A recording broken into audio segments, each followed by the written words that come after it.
Hurricane Helene, the storm which changed everything. By Aarav, Samarth, Amog, and Nitheesh.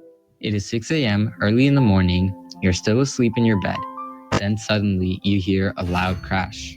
A tree falls on your house and is directly on top of you. In seconds, your legs and arms go numb, but the pain doesn't, and you're desperately waiting for help. This was the story of David Hammer and many on the fateful day of Hurricane Helene.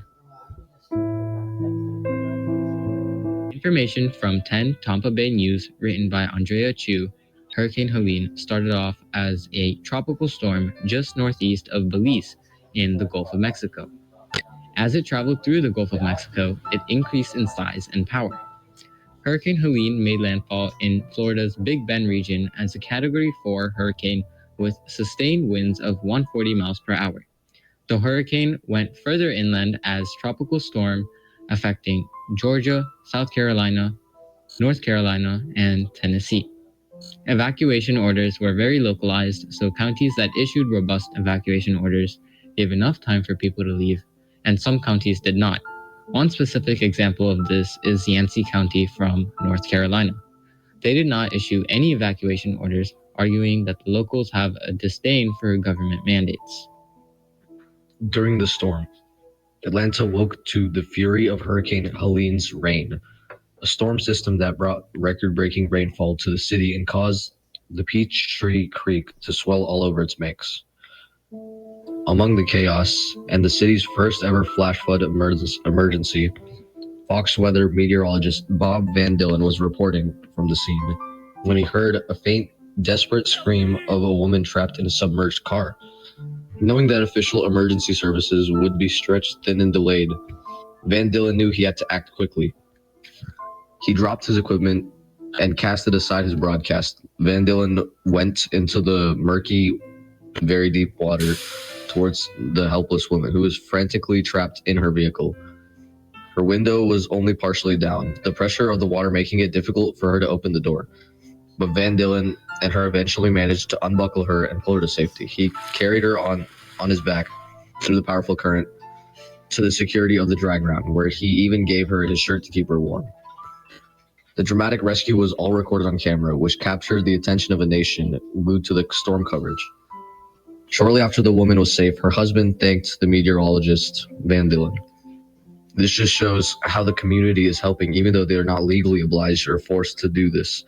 Just out of quick thinking and instinct, Bob had saved a life during the torrential rains and flooding. This is how the community helped during Hurricane Helene, further helping us with our research question. In the city called Swannanoa in North Carolina, a year later, the effects of Helene remained. The mud was gone, but many residents were still living in temporary housing. Nonprofits like the Red Cross and the Resilient Community Center stepped in, helping to rebuild homes, bridges, and livelihoods. Low-income residents struggled to find work, local businesses fought to reopen, and the long road back to normal seemed like a challenge which was too hard to face. The storm had claimed lives and homes, destroyed scientific research, and left a path of devastation costing billions. But amongst the chaos, a different story was told, one of compassion and the power of human connection. From the Red Cross shelter, where evacuees like Jennifer Walker, Gerald Tietz, and Amanda Lemond found a sense of family, to the university, relief funds for devastated campuses, and the unwavering spirit of local journalists working in the dark. The aftermath of Helene revealed a landscape of both immense loss and extraordinary hope.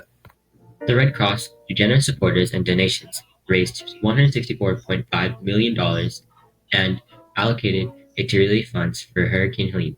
According to the American Red Cross's 3-month report, $42.9 million has already been spent, with 52% of for food and housing. The remaining $121.6 million is yet to be spent on ongoing recovery efforts, including health, mental health, and infrastructure. These efforts show how nonprofit and community organizations stepped up where government aid was slow or insufficient. The rebuilding process is ongoing, and while progress has been made, many families still face uncertainty and hardship. According to the report, ProPublica, several failures intensified the impact of Hurricane Helene in inland regions, particularly North Carolina. North Carolina Emergency Management examined its own actions and how its staff interacted with local officials. It found the agency severely understaffed. Another thing that amplified the damage caused by the hurricane was due to poor landslide hazard maps. In North Carolina, legislators passed a law requiring landslide hazards to be mapped across 19 mountain counties. It was quickly put to a halt after only mapping out 4 counties. Because mapping hazards can harm property values and curb growth, this was not the only problem to point out. Not all regions require mandatory training for local emergency managers. Georgia requires its emergency managers to get the state's emergency management certification. Florida, starting in 2026, mandates minimum training, experience, and education for its county's emergency managers. But North Carolina does not have any specific training for its local emergency managers. While reliable alerts helped coastal regions like Florida evacuate from Hurricane Helene's storm surge, the storm's effect on inland regions were intensified by inconsistent warnings, geographical challenges, and a lack of preparedness among officials. Hurricane Helene shattered communities, forcing locals and even journalists to help rescue as flood waters rose and communication failed. Billions were lost, and millions more are being invested into recovery efforts by nonprofits and the government. Hurricane Helene is still a subject worth talking about. And here are my sources.